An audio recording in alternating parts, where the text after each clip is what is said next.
Welcome to The Docket. I'm your host, Corey Snow. This is episode 28. On December 28, 2023, the Maine Secretary of State, Shenna Bellows, issued a decision in a case of a challenge to Donald Trump's qualifications to hold the office of the president. Several challenges were mounted by different Maine voters.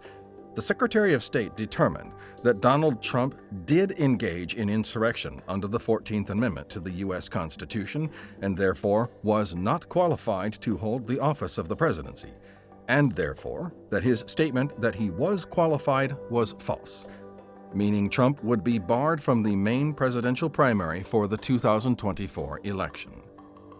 What follows is an audio narration of that decision.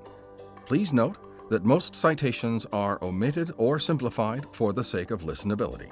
A link to the full document with all citations and footnotes is available in the show notes. State of Maine Secretary of State. In re. Challenges of Kimberly Rosen, Thomas Saviello and Ethan Strimling, Paul Gordon, and Mary Ann Royal to primary nomination petition of Donald J. Trump, Republican candidate for President of the United States. Ruling of the Secretary of State.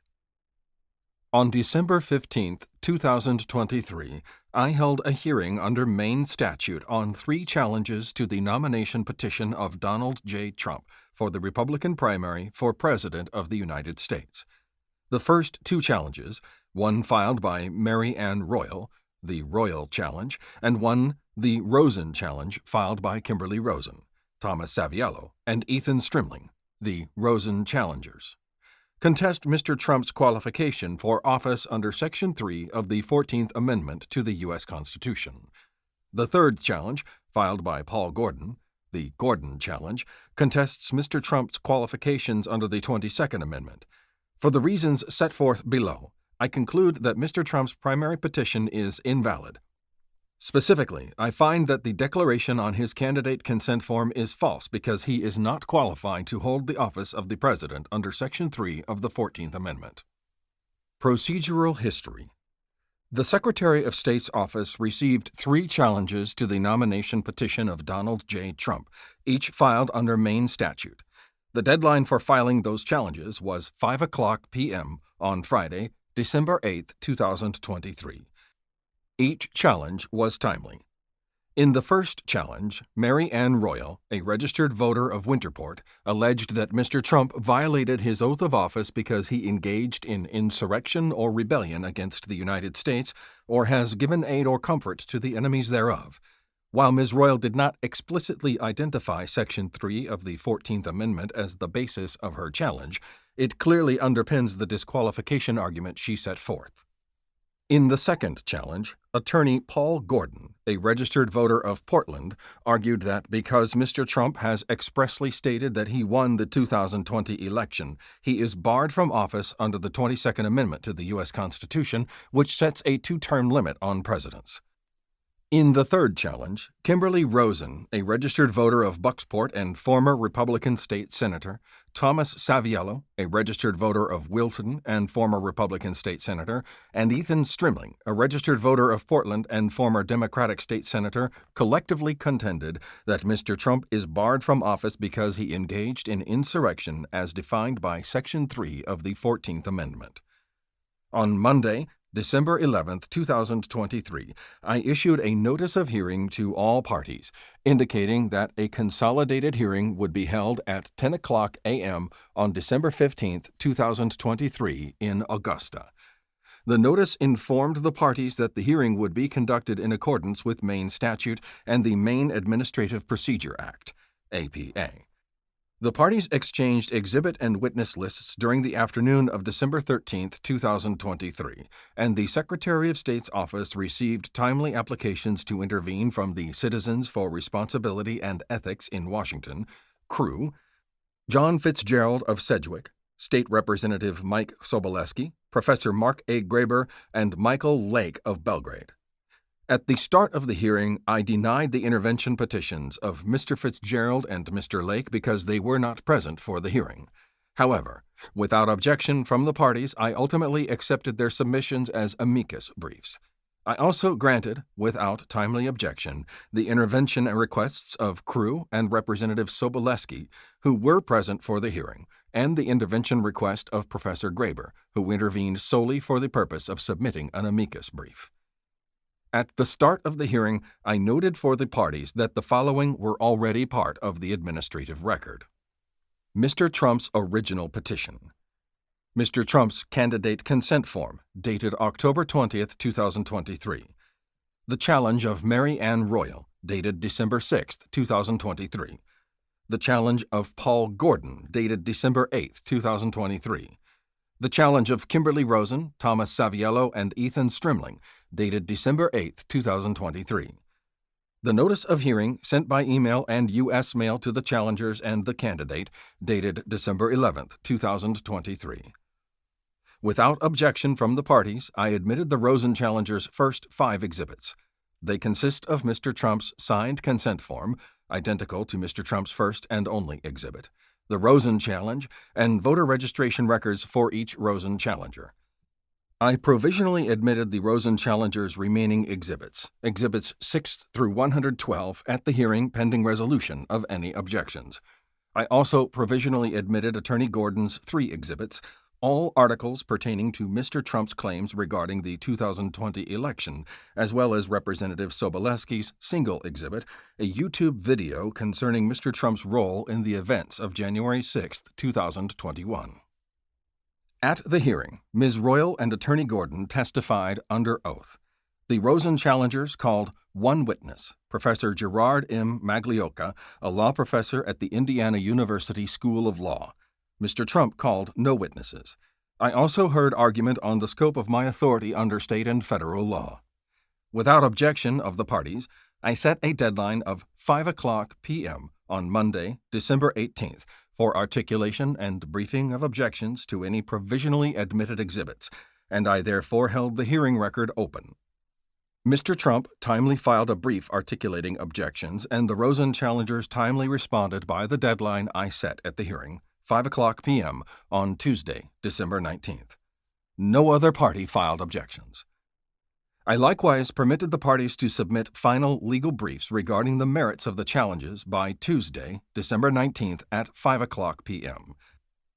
The Rosen challengers and Mr. Trump chose to waive closing statements at the hearing, deferring instead to their legal briefs. I received timely closing briefs from the Rosen challengers and Mr. Trump. Following the Colorado Supreme Court's decision in Anderson v. Griswold, I invited additional briefing from the parties regarding the significance of that decision, if any, to this case by 8:00 p.m. on Thursday, December 21, 2023. The Rosen challengers and Mr. Trump filed briefs by the deadline. On Wednesday, December 27th, 16 days after he learned that I would preside over the hearing in this matter, and shortly before issuance of my decision, Mr. Trump filed a motion requesting that I disqualify myself due to alleged bias. That motion is denied as untimely. Moreover, had the motion been timely, I would have determined that I could preside over this matter impartially and without bias. My decision is based exclusively on the record before me, and it has in no way been influenced by my political affiliation or personal views about the events of January 6, 2021. Legal requirements. Under Section 443 of Title 21A, the Secretary of State is responsible for preparing ballots for a presidential primary election.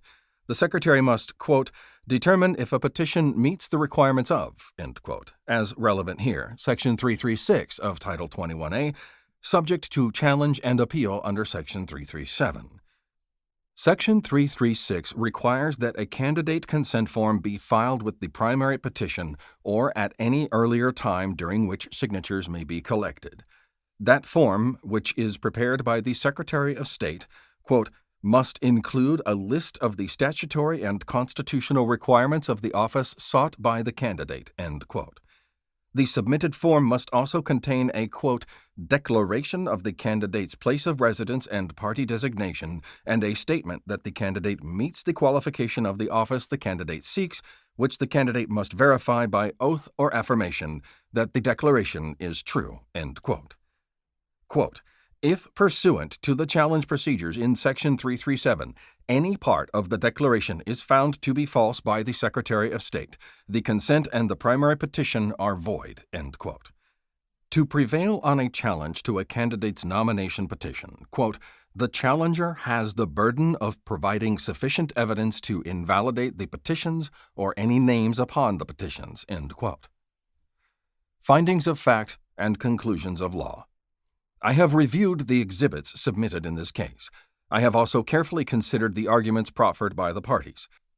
I take my role in this proceeding extremely seriously, given both the stakes and the novel constitutional questions at issue.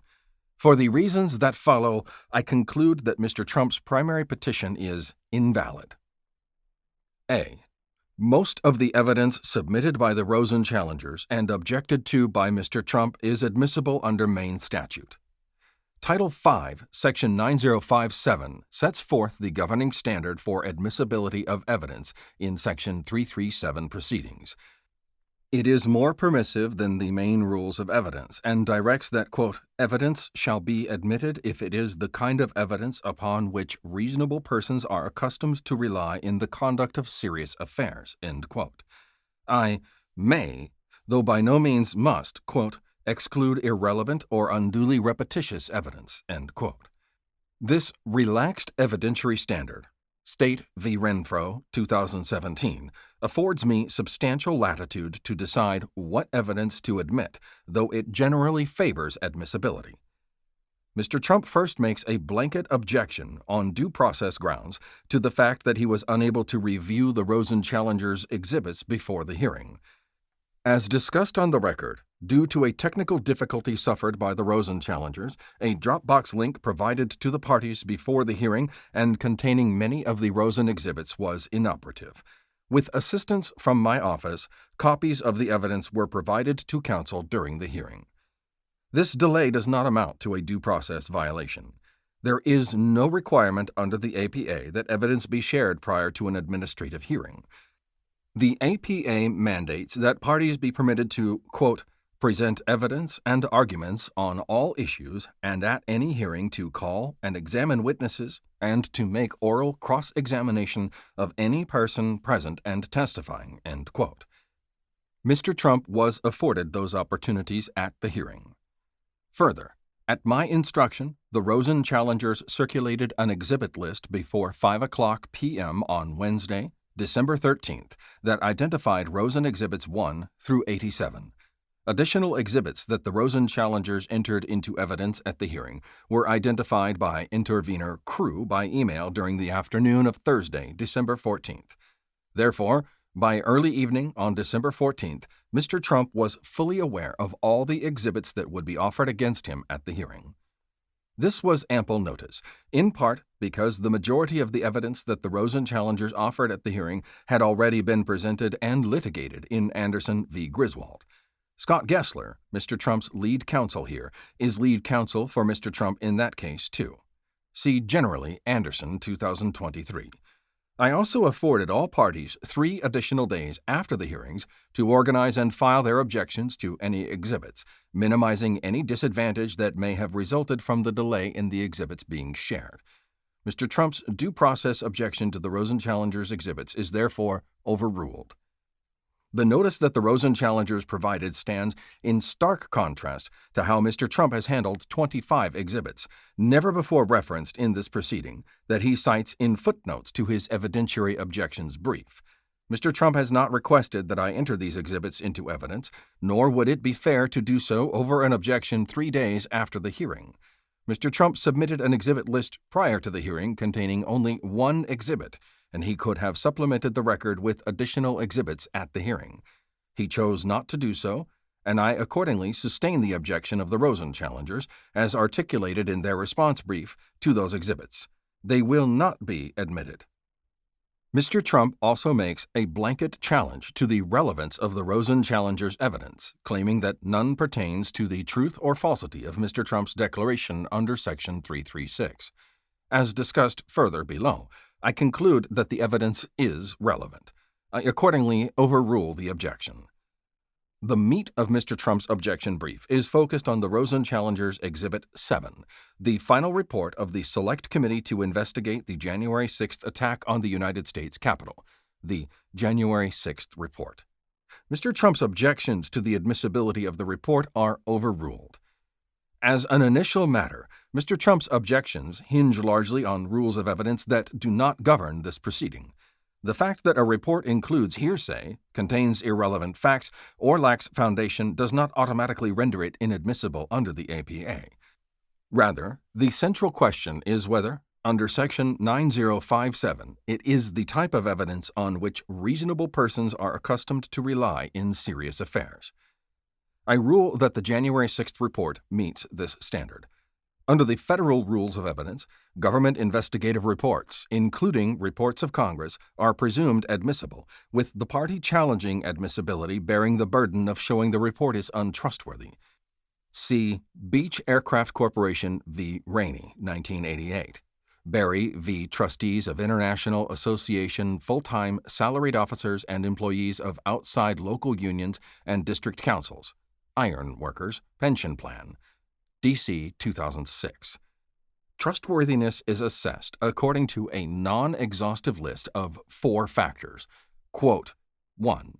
The timeliness of the investigation. 2. The special skill or expertise of the investigating official. 3. Whether a hearing was held and the level at which it was conducted. And 4. Possible motivation problems. End quote. Berry. See also Beech Aircraft. Similarly, in Maine, quote, factual findings from a legally authorized investigation, end quote, are admissible under the Maine rules of evidence unless, quote, sources of information or other circumstances indicate lack of trustworthiness. See Maine Rules of Evidence 803. I am not bound by either the federal or Maine Rules of Evidence because this is an APA proceeding. However, the 4 factors outlined above provide a useful framework for assessing the trustworthiness of the January 6th report. The first 3 factors plainly counsel in favor of admissibility. Mr. Trump's objections focus primarily on the 4th factor, namely, the motivation of the authors. But all congressional reports are to some degree political, and many of the facts contained in the report are corroborated by other documentary and video evidence in the record. I accordingly see no reason to exclude the January 6th report in its entirety under Maine statute. That said, Mr. Trump's concerns are valid insofar as the report reflects a curated view of the evidence and contains characterizations of that evidence. These limitations influence the weight that I assign to the report. Mr. Trump also objects to the records and evidence that the Rosen challengers seek to admit from the proceedings in Anderson. Mr. Trump's reliance on Cabral v. Leheroux, 2017, to support his objection is misplaced. In that case, the law court instructed that courts cannot, of their own accord, take judicial notice of testimony and exhibits from separate proceedings. See Ibid. But that is not what the Rosen challengers have requested here. They have sought to admit each and every exhibit individually and have provided a copy of each to me and to the parties. The fact that the exhibits are associated with Anderson is, in other words, beside the point, as it is the evidence itself that the Rosen challengers have identified as exhibits. That is sufficient under Maine statute, and the objection is overruled. Mr. Trump also levies a number of individual objections to particular exhibits proffered by the Rosen challengers. I sustain these objections in part. Specifically, while I am not obligated to exclude irrelevant evidence, I conclude that Rosen exhibits 38 to 48, videos of speeches, town halls, and conferences from 2015 to 2019 and 2023, are too remote in time from the events of January 6, 2021 to be relevant, and I therefore will exclude them. I likewise sustain Mr. Trump's objection as to Rosen Exhibits 78 and 79, my predecessor's November 2017 press release and letter of August 2018, for the same reason. Otherwise, Mr. Trump's objections are overruled. Insofar as he has concerns about authenticity, foundation, completeness, hearsay, or improper legal argument, they do not render the challenged exhibits automatically inadmissible under the APA, and I find them reliable given they themselves contain sufficient indicia of reliability and are corroborated by other evidence in the record. I will consider Mr. Trump's concerns when assigning weight to these exhibits. In sum, I sustain Mr. Trump's objections as to Rosen Exhibits 38 to 48 and 78 to 79. I likewise sustain the Rosen challenger's objection to the exhibits attached to Mr. Trump's evidentiary objections brief. Otherwise, Rosen Exhibits 6 through 112, which I admitted provisionally at the hearing, are admitted. All other exhibits that were provisionally admitted at the hearing are now admitted, given no party filed an objection to their admission. With this ruling, the hearing record is now closed. B. As a general matter, the Secretary of State has authority to keep unqualified candidates off the primary election ballot. As a general matter, states have inherent authority over their ballots, consistent with state authority to regulate the times, places, and manner of congressional elections under Article 1, Section 4 of the U.S. Constitution, and to manage the selection process for presidential electors, see U.S. Constitution, Article 2, Section 1, quote, "Each state shall appoint in such manner as the legislature thereof may direct a number of electors," end quote. McPherson v. Blacker, 1892, quote, "The appointment and mode of appointment of electors belong exclusively to the states under the Constitution of the United States," end quote. Quote, "The states have evolved comprehensive election codes regulating the selection and qualification of candidates," end quote. Storer v. Brown, 1974. The inevitable result of states managing their own elections is that each has different requirements and procedures for ballot access, even with respect to presidential candidates. President Biden, for example, will not appear on New Hampshire's 2024 Democratic presidential primary ballot, even though he has qualified for Maine's 2024 Democratic presidential primary ballot. At the same time, Mr. Chris Christie will not appear on the Maine's 2024 Republican presidential primary ballot, even though he will appear on New Hampshire's 2024 Republican presidential primary ballot. Similarly, while state legislatures cannot create new qualifications for holding presidential office, they can choose to establish a process to exclude candidates who fail to meet the qualifications set forth in the U.S. Constitution. See E.G. Anderson, 2023, Colorado. As now Justice Gorsuch observed in Hassan v. Colorado, 2012, quote, "A state's legitimate interest in protecting the integrity and practical functioning of the political process permits it to exclude from the ballot candidates who are constitutionally prohibited from assuming office," end quote. Ibid. See also Lindsay v. Bowen, 2022. Excluding age-ineligible candidate for president because, quote, "A state has an interest, if not a duty, to protect the integrity of its political processes from frivolous or fraudulent candidacies," end quote. It is that authority that the Maine legislature has delegated to me. As the Rosen challengers note, under Section 443 of Title 21A, the Secretary of State is statutorily obligated to determine if a nomination petition meets the requirements of Section 336. See E.G. Christie v. Bellows, 2023, affirming Secretary's decision to reject candidate petition of presidential candidate for lacking sufficient certified signatures. Section 336, in turn, requires all candidates, including presidential candidates, to submit a written consent containing a declaration of residency and party designation, and a statement that the candidate, quote, "meets the qualifications of the office the candidate seeks," end quote. Section 336 also renders any primary petition void when I find, pursuant to a challenge like those filed in this case, that any part of the declaration is false. Maine's election laws thus contemplate that I review the accuracy of a candidate's declaration that they meet the qualifications of the office they seek. I therefore disagree with Mr. Trump's contention that only Congress can adjudicate the qualifications of a presidential candidate. The state's authority, and that delegated by the legislature, require me to limit access to the primary ballot to qualified candidates.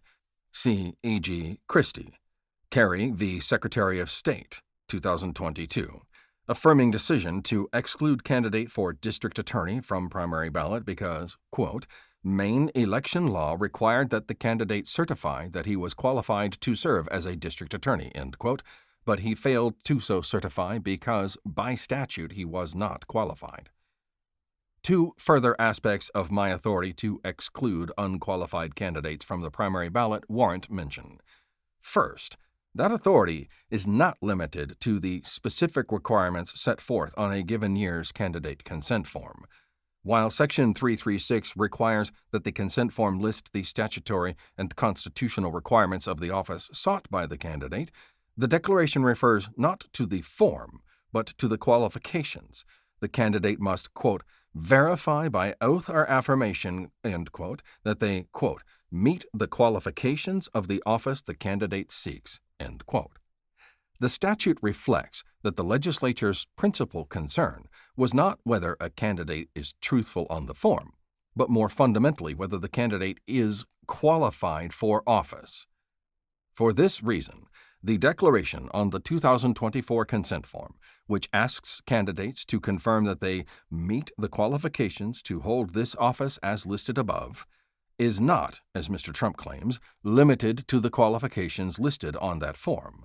The word as in the declaration is significant. Absent the word as, the phrase, quote, meet the qualifications to hold this office listed above, end quote, would limit the scope of the declaration, as Mr. Trump claims. Its presence, however, underscores that the qualifications are listed on the consent form as a convenience, the qualifications as listed above, consistent with my obligation to print them under Section 336. Any alternative interpretation would suggest that I can pick and choose which qualifications are applicable in designing a candidate consent form, which I straightforwardly cannot do. See Doan v. Department of Health and Human Services, 2017, quote, if a regulation conflicts with an existing statute, the statute controls, end quote. The form, for example, omits reference to the 22nd Amendment prohibition of serving as president for more than 2 terms, but that qualification plainly still applies. Similarly, if my office did not list the Article 2 qualifications on the form, I would not consequently be required to place a teenager on the presidential primary ballot. The declaration is instead applicable to all qualifications of the office sought, and there is nothing unfair about holding a candidate to them, as Section 336 contemplates. Second, the fact that Section 336 separately refers to a, quote, declaration of the candidate's place of residence and party designation, and a statement that the candidate meets the qualification of the office the candidate seeks, end quote, is of no moment. Counsel for Mr. Trump, who, before his co-counsel said the opposite, admitted at the hearing that the declaration and statement were legally indistinguishable, points to no aspect of the legislative history of Section 336 suggesting that the distinction is meaningful. Section 336 requires that both the declaration and statement be verified by oath or affirmation, and Section 355, which incorporates analogous requirements for nomination petitions of non-party candidates, collapses the distinction entirely and directly requires a declaration, quote, that the candidate meets the qualifications of the office the candidate seeks, end quote. That said, even if there were a distinction between the declaration and statement identified in Section 336, that would not meaningfully limit my obligation to keep unqualified candidates off the ballot. The Rosen challenge, for example, cites both Section 336 and Section 337. While Section 336 addresses the declaration and directs that the petition is invalid should I find that declaration false in any way, Section 337 authorizes challenges to the validity of primary petitions more broadly, underscoring my authority as Secretary of State to keep clearly unqualified candidates off the primary ballot. Cf. Arsenault v. Secretary of State, 2006, reviewing whether Secretary properly interpreted relevant statute in disqualifying replacement candidate without questioning Secretary's authority to disqualify unqualified candidates. C. Mr. Trump's false claims regarding the 2020 election do not disqualify him under the 22nd Amendment. The 22nd Amendment provides that, quote, no person shall be elected to the office of the President more than twice, end quote. U.S. Constitution Amendment 22, Section 1. Attorney Gordon claims that given Mr. Trump won the 2016 election and has repeatedly claimed to have won the 2020 election, he is disqualified. See Gordon Challenge 2, quote, when a candidate makes a factual representation that disqualifies him from the office he seeks, he cannot appear on the ballot, end quote. Attorney Gordon cites no authority for his interpretation of the 22nd Amendment, which is contrary to the amendment's plain meaning.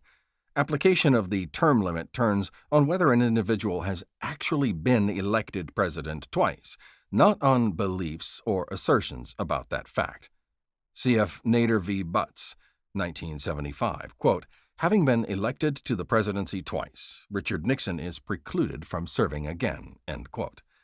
That Trump has falsely asserted that he won the 2020 election is no more disqualifying than it would be for him to proclaim that he is not a United States citizen. In other words, political grandstanding does not trigger the bar of the 22nd Amendment. When questioned at the hearing, Attorney Gordon admitted that, as a factual matter, Mr. Trump did not win the 2020 election. In fact, there appears to be no dispute between any of the parties that President Biden prevailed over Mr. Trump. Therefore, given Mr. Trump has only won a single election for president, he is not barred from being elected to the same office again under the 22nd Amendment. D. Mr. Trump engaged in insurrection against the United States such that he is not qualified to hold the office of president. 1. Section 337 is an appropriate process by which to adjudicate a candidate qualification challenge based on Section 3 of the 14th Amendment. The exercise of state authority to keep unqualified candidates off the ballot is contingent on the state creating a process by which to do so. See Anderson, 2023. Sections 336, 337, and 443 of Title 21A describe that process in Maine. There is no other mechanism of which I am aware by which a Maine voter can challenge the qualifications of a candidate for office. It is the means by which I am authorized, and indeed duty-bound under the terms of the oath of office to which I swore, see Maine Constitution Article 9, Section 1, to enforce Maine's election laws. The question of whether a petition is valid under Title 21A is typically straightforward. If there is a dispute about the validity of signatures, or a candidate is underage, or is not a resident of the correct jurisdiction, the taking of extensive evidence may be unnecessary. Discharge of my duty in such cases requires little interpretation of governing law or the corresponding record. Rather, I am tasked with determining whether a statutory or constitutional requirement is met according to well-established standards. As the Rosen challengers have pointed out, however, my role in determining whether a candidate has qualified for the ballot is not always so simple. The Secretary of State has, for example, wrestled with complex evidentiary records regarding potential fraud of petition circulators. See Boyer v. Department of the Secretary of State, 2018. The Secretary has also had to consider novel and difficult questions of state and federal constitutional law. See E.G. Jones v. Secretary of State, 2022. This case presents similar hurdles. See Anderson, 2023, paragraph 7, recognizing that a challenge under Section 3 of the 14th Amendment is uncharted territory and presents several issues of first impression. But complexity is not a limitation on my authority under Sections 336, 337, or 443. These statutes do not suggest that I am restricted to adjudicating straightforward questions of law or fact, nor do I have the discretion to decline to rule in ballot qualification cases simply because they present difficult issues. The statutes instead reflect that Maine has joined other states in choosing to enforce Section 3 of the 14th Amendment, and in doing so, the Maine legislature has delegated that authority to me. Mr. Trump's concerns about the adequacy of this proceeding are therefore without merit. He has had the opportunity to present evidence, to call witnesses, to cross-examine, and to argue at length both the legal and factual issues germane to my decision. And while the timeline of the proceedings has, by necessity, been compressed, this is hardly the first time that Mr. Trump or Attorney Gessler has confronted the applicability of Section 3 of the 14th Amendment to a presidential candidate. It is likewise not the first time that Mr. Trump has had to grapple with whether the evidence presented here, which almost directly mirrors that which was offered in Anderson, demonstrates that he engaged in insurrection. And Mr. Trump has the opportunity to appeal my decision, providing him with additional processes in both the Superior Court and the Law Court. While I am cognizant of the fact that my decision could soon be rendered a nullity by a decision of the United States Supreme Court in Anderson, that possibility does not relieve me of my responsibility to act. Nor do the deadlines set forth in Section 337 give me the option to delay my decision until the Supreme Court has ruled. I therefore conclude that I have the authority to adjudicate the Rosen and Royal challenges, and that this Section 337 proceeding is appropriate for doing so. 2. Section 3 of the 14th Amendment is self-executing without congressional action and applies to the President.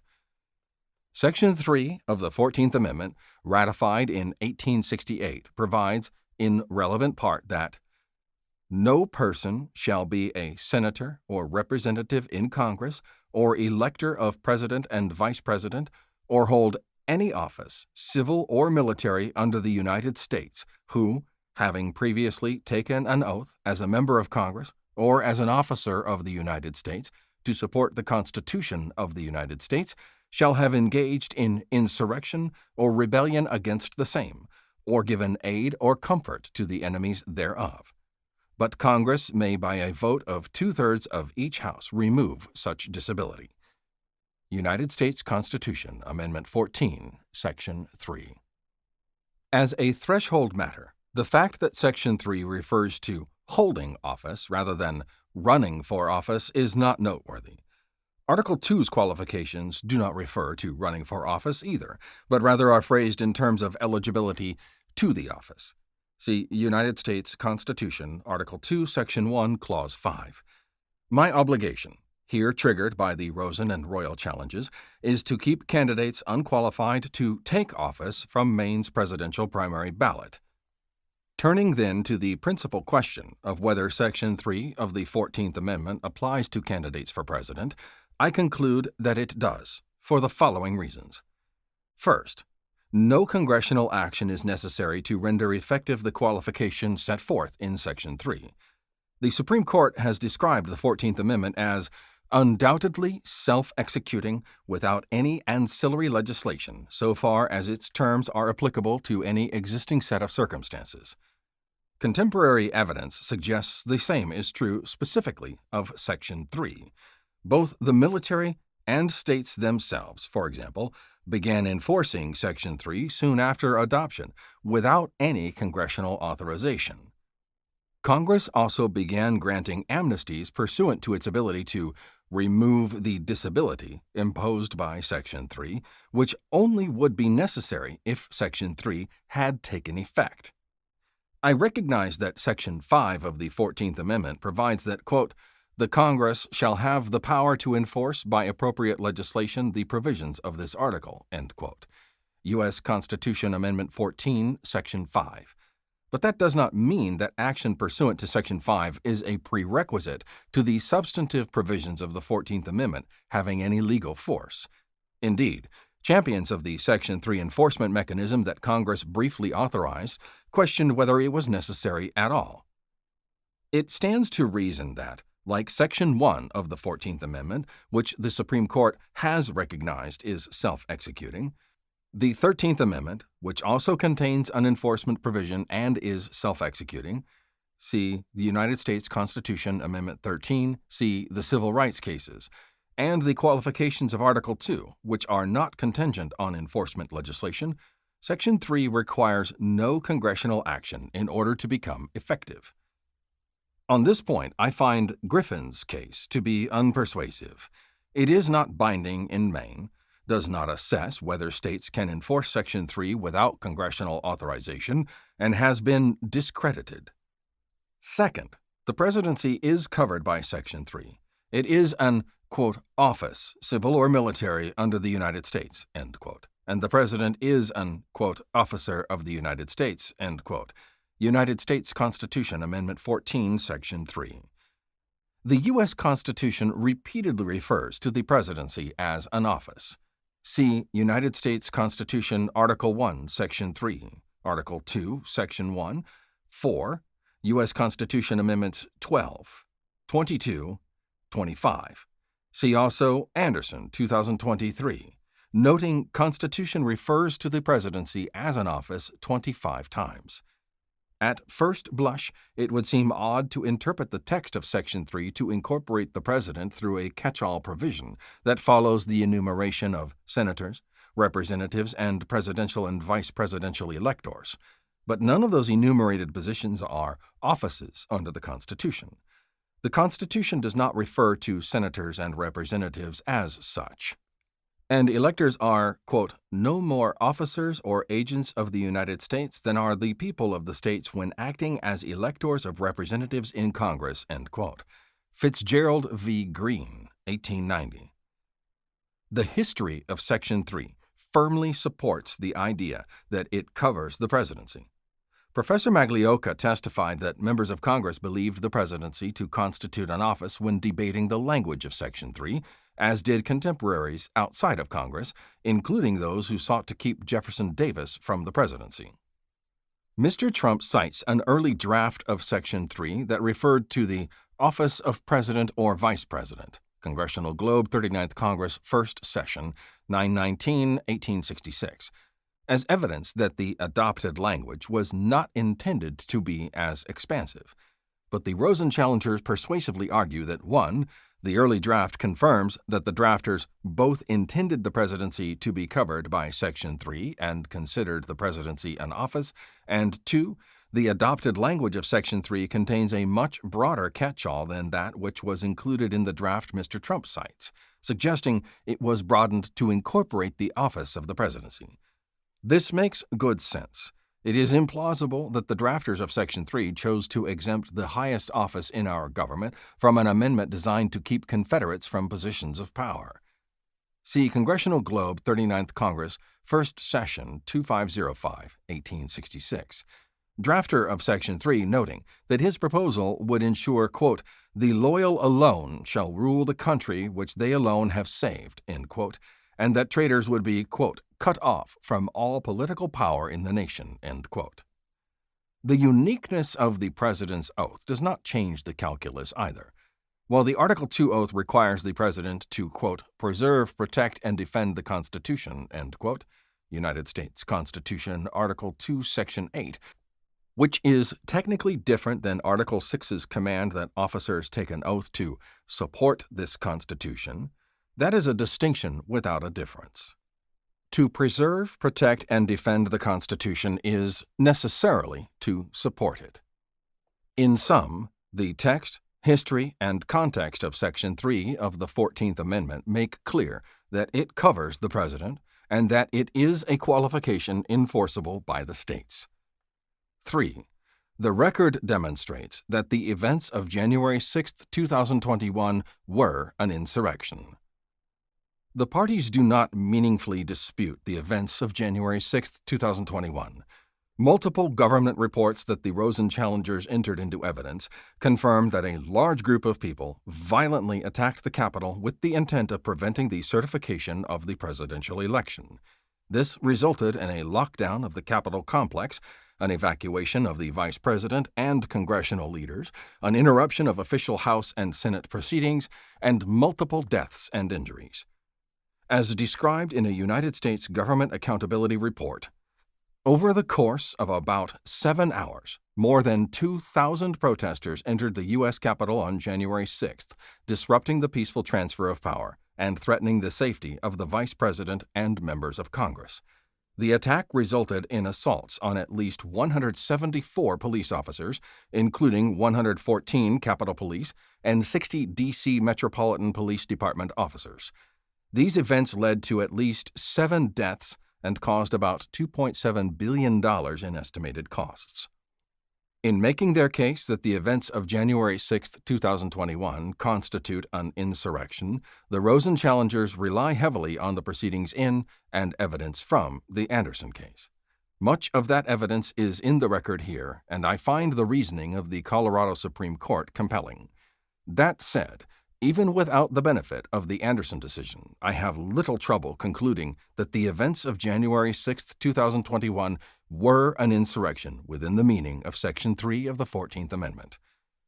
Professor Maglioka defined an insurrection as a public use of violence by a group of people to hinder or prevent the execution of the Constitution. This definition is well supported by the historical record. Mr. Trump criticizes Professor Maglioka's definition as based on sources too weak and disparate in time, but he offers no workable alternative definition. Specifically, Mr. Trump's claim that insurrection must be, quote, violent enough, potent enough, long enough, and organized enough to be considered a significant step on the way to rebellion, end quote, is both ambiguous as a standard and poorly supported by the evidence he cites. An insurrection need not involve military-style weaponry, or even be highly organized. Nonetheless, even if insurrection under Section 3 were so limited, the evidence here shows that the events of January 6, 2021 meet that standard. As demonstrated by videos and documentary evidence in the record, a large and angry crowd entered the U.S. Capitol near midday on January 6th and assaulted the Capitol police officers charged with defending it, vandalized and stole property, and ransacked offices. Many of those involved were armed with weapons, some brought to the Capitol, some wrested from police officers, and some repurposed items looted from inside the Capitol itself. And over a few hours, they used them to breach barriers and attack those who resisted. The crowd ultimately entered the Capitol as members of Congress were meeting to certify the Electoral College vote count. In other words, the attack was violent enough, potent enough, and long enough to constitute an insurrection. It also cannot reasonably be disputed that the rioters were organized behind a common purpose. That purpose is evident not only from the context, discussed in more detail below, but also from the very chants and recitations of the rioters themselves. They were present to, quote, stop the steal, end quote, i.e., prevent by force the certification of the results of the 2020 presidential election that was scheduled to occur in the halls of Congress that afternoon. This violent disruption of Congress's duty through a transparently public use of force meets both Professor Maglioka's historically accurate definition of an insurrection and Mr. Trump's alternative definition. I therefore conclude that the events of January 6, 2021, the, quote, most significant breach of the Capitol in over 200 years, end quote, Rosen Exhibit 6-2 Senate Staff Report at 21, constituted an insurrection. 4. The record demonstrates that Mr. Trump engaged in the insurrection of January 6, 2021. The question of whether Mr. Trump engaged in insurrection is a closer one. It would not be difficult to answer had Mr. Trump been found guilty or not guilty of insurrection in a court of law pursuant to 18 U.S.C. 2883, criminalizing insurrection. The applicability of Section 3 of the 14th Amendment does not turn on whether an office seeker has been convicted of a crime, however. Instead, under Sections 336 and 337, I am obligated to assess the record before me and make a determination based on the preponderance of the evidence, just as my predecessors have in other ballot access cases. Professor Maglioka defined engaged as a voluntary act by word or deed in furtherance of an insurrection, including words of incitement. The support for this interpretation is robust, as succinctly summarized by Professor Maglioka himself at the hearing.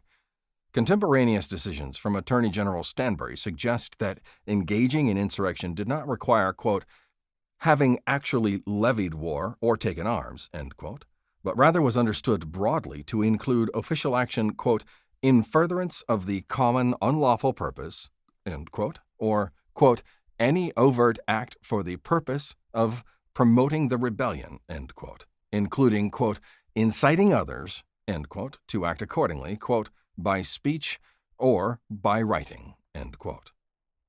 Judicial decisions of the time likewise interpreted Section 3 as covering, quote, a voluntary effort to assist in the insurrection or rebellion, end quote. United States v. Powell, 1871. Accord-worthy, Griffin. United States v. Burr, 1807, quote, in treason, all our principles, end quote. And even defined, quote, levying war as including inciting and encouraging others to commit treason. On this basis, I adopt the definition outlined by Professor Maglioka and concur that engaged in insurrection under Section 3 of the 14th Amendment includes incitement. The central question, then, is whether Mr. Trump's statements and other conduct leading up to and including January 6, 2021, the essential facts of which are once again not in dispute, constitute incitement of insurrection. Before the 2022 presidential election, Mr. Trump sowed doubt in its legitimacy. He declared, for example, at a campaign rally in Wisconsin that the only way he would lose, quote, is if the election is rigged, end quote. A month later, at a White House press briefing on September 23, 2023, he refused to commit to a peaceful transfer of power, instead demurring that he would have to see. Consistent with this characterization, on Election Day and thereafter, and most prominently on social media, Mr. Trump repeatedly claimed that there had been widespread election fraud and that the presidency was being stolen from him. He attacked the election's validity and pressured Republicans in Georgia and elsewhere to overturn its results. Mr. Trump simultaneously implored his supporters to save America and fight on. In response to Mr. Trump's inflammatory rhetoric, Gabriel Sterling, a Republican election official in the state of Georgia, publicly warned President Trump to stop inspiring people to commit potential acts of violence, or someone's going to get killed. Mr. Trump responded by retweeting a video of the press conference proclaiming rigged election and expose the massive voter fraud in Georgia. And when a November 14, 2020 rally in Washington, D.C., inspired by his continued attempts to stop the steal, turned violent, there was a stabbing, numerous injuries, and multiple arrests, Mr. Trump justified the violence as self-defense against Antifa scum. On December 19, 2020, fully aware of how his words and deeds had bred violence and threatened more, Mr. Trump announced a rally in Washington on January 6, 2021, to protest certification of the election results. He tweeted, Peter Navarro releases 36-page report alleging election fraud more than sufficient to swing victory to Trump. A great report by Peter. Statistically impossible to have lost the 2020 election. Big protest in D.C. on January 6th. Be there, will be wild. Multiple permit requests for rallies on January 5th and 6th followed, though none permitted a march from the ellipse to the Capitol. Mr. Trump apparently intended to call for such a march spontaneously. As the election machinery marched toward certification of the presidential election results on January 6, 2021, as required by the U.S. Constitution, see United States Constitution Article 2, Section 1, Ibid. Amendment 12, Mr. Trump continued to press his case that the election was illegitimate. The language Mr. Trump used was oftentimes inflammatory, too. On December 26, 2020, for example, Mr. Trump tweeted, If a Democrat presidential candidate had an election rigged and stolen, with proof of such acts at a level never seen before, the Democrat senators would consider it an act of war and fight to the death. Mitch McConnell and the Republicans do nothing, just want to let it pass. No fight. That same day, Mr. Trump characterized the election as the biggest scam in our nation's history and told his reporters, history will remember. Never give up. See everyone in D.C. on January 6th. Far-right militias interpreted Mr. Trump's tweets as a call to arms. A week later, on January 1, 2021, Mr. Trump retweeted a post from an organizer of the January 6th March for Trump stating, "The cavalry, Sikh, is coming, Mr. President," calling it a great honor. And as his supporters arrived in Washington on January 5th, Mr. Trump again tweeted that the election had been stolen, that the country won't take it anymore, and that the thousands of people pouring into D.C. won't stand for a landslide election victory to be stolen. On the morning of January 6, 2021, Mr. Trump implored then Vice President Pence to block certification of the election. A few hours later, in a speech that began at about noon following a variety of other speakers, Mr. Trump, in no uncertain terms, urged Mr. Pence to do the right thing and asked his supporters to go to the Capitol, show strength, and demand that Congress not certify the election for President Biden. The crowd chanted, "Fight for Trump." At the conclusion of his speech, around 1:10 p.m., minutes after the joint session of Congress to certify the election results had begun, Mr. Trump implored his supporters to fight like hell, and if you don't fight like hell, you're not going to have a country anymore. So we're going to walk down Pennsylvania Avenue. I love Pennsylvania Avenue. And we're going to the Capitol, and we're going to try and give them the kind of pride and boldness that they need to take back our country. So let's walk down Pennsylvania Avenue. As the president concluded his speech, a large crowd marched toward the Capitol and forced their way past security barricades. Mr. Trump learned that the Capitol was under attack by 1:21 p.m. Yet Mr. Trump made no efforts to mobilize federal law enforcement or the National Guard, nor for hours did he ask his supporters to leave the area. Instead, an hour later, and minutes after the Capitol building itself had been breached, Mr. Trump tweeted that, quote, Mike Pence didn't have the courage to do what should have been done to protect our country and our Constitution, giving states a chance to certify a correct set of facts, not the fraudulent or inaccurate ones which they were asked to previously certify.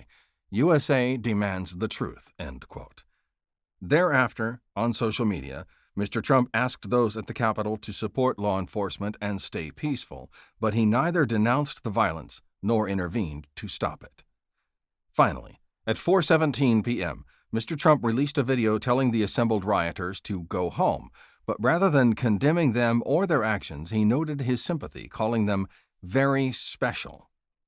Thereafter, Mr. Trump tweeted, "These are the things and events that happen when a sacred landslide election victory is so unceremoniously and viciously stripped away from great patriots who have been badly and unfairly treated for so long. Go home with love and in peace. Remember this day forever." This is a compelling narrative, the facts of which are not in serious dispute. I conclude, as did the Colorado Supreme Court, that the record establishes that Mr. Trump, over the course of several months and culminating on January 6, 2021, used a false narrative of election fraud to inflame his supporters and direct them to the Capitol to prevent certification of the 2020 election and the peaceful transfer of power. I likewise conclude that Mr. Trump was aware of the likelihood for violence and at least initially supported its use, given he both encouraged it with incendiary rhetoric and took no timely action to stop it.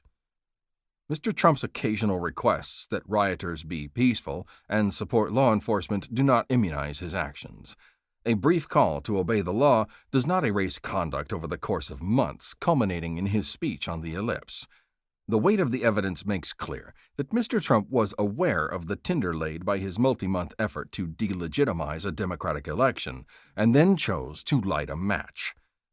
The events of January 6, 2021 notwithstanding, Mr. Trump also claims that he cannot be disqualified from the presidency for his conduct because his public statements and speeches are protected by the First Amendment. But Mr. Trump cites no precedent, and I am unaware of any, that permits the First Amendment to override a qualification for public office. Section 3 of the 14th Amendment is not a criminal penalty, as in Federal Election Commission v. Wisconsin Right to Life, Inc., 2007, nor is it a punishment. It is simply a qualification for office. Additionally, Because I conclude that Mr. Trump intended to incite lawless action, his speech is unprotected by the First Amendment. Principles of free speech do not override the clear command of Section 3 of the 14th Amendment, namely that those who orchestrate violence against our government may not wield the levers of power.